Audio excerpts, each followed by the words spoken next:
महाराष्ट्रात मणिपूर सारखं काहीतरी घडण्याची भीती शरद पवार यांनी व्यक्त केली आहे आणि त्यावरून जोरदार राजकारण पेटलंय। पवारांच्या तोंडी दंगलीची भाषा असल्याचा आरोप चंद्रशेखर बावनकुळेंनी केलेला आहे। तर याच विषयावर मनसे अध्यक्ष राज ठाकरेंनी शरद पवारांना चांगलाच टोला लगावलेला आहे। पाहूया।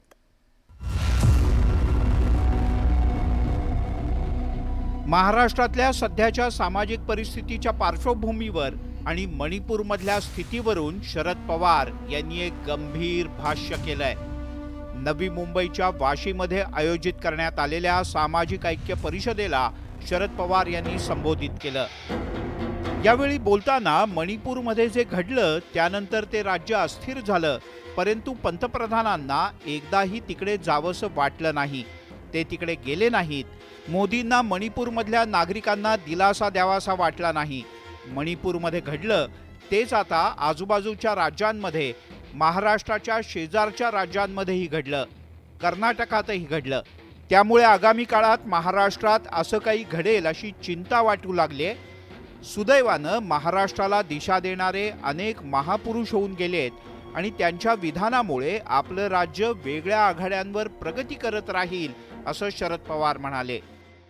आज अखेर एवढं मणिपूरला झाल्याच्या नंतर देशाच्या प्रधानमंत्र्यांनी तिकडे आपण चक्कर टाकावी, लोकांना दिलासा द्यावा, हे कधी त्यांना वाटलं नाही।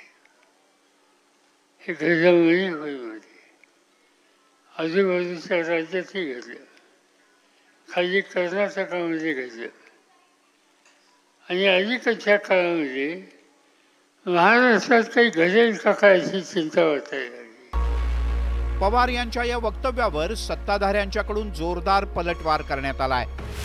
शरद पवार यांच्याकडून दंगल घडवण्याची भाषा का केली जाते, त्यांच्या मनात काय येते त्यांनी स्पष्ट केलं पाहिजे असं भाजपचे प्रदेशाध्यक्ष चंद्रशेखर बावनकुळे यांनी म्हटलंय।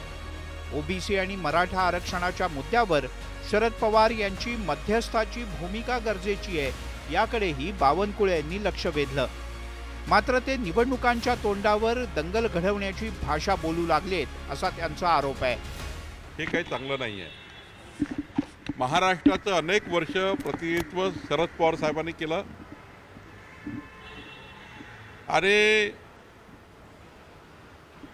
त्यांच्या तोंडून दंगल घडवण्याची भाषा ही काही योग्य नाही आहे।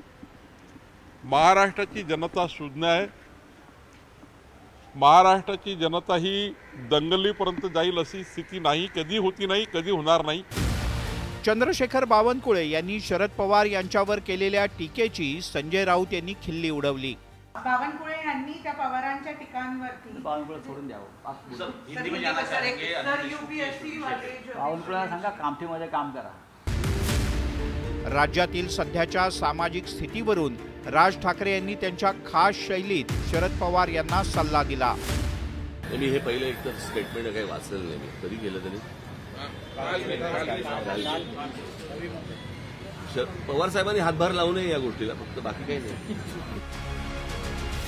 आरक्षणाच्या मुद्द्यावरून सध्या राज्यात मराठा आणि ओबीसी बांधवांमध्ये संघर्षाची स्थिती निर्माण होण्याची भीती आहे। या पार्श्वभूमीवर महाराष्ट्रात मणिपूर सारखी परिस्थिती असल्याचं वक्तव्य शरद पवार यांनी केलं। मात्र राज्यातली ही परिस्थिती निवळण्यासाठी सगळ्याच राजकीय पक्षाच्या नेत्यांनी समन्वयानं तोडगा काढण्याची गरज निर्माण झाली आहे। Bureau report, news 18 Lokmat.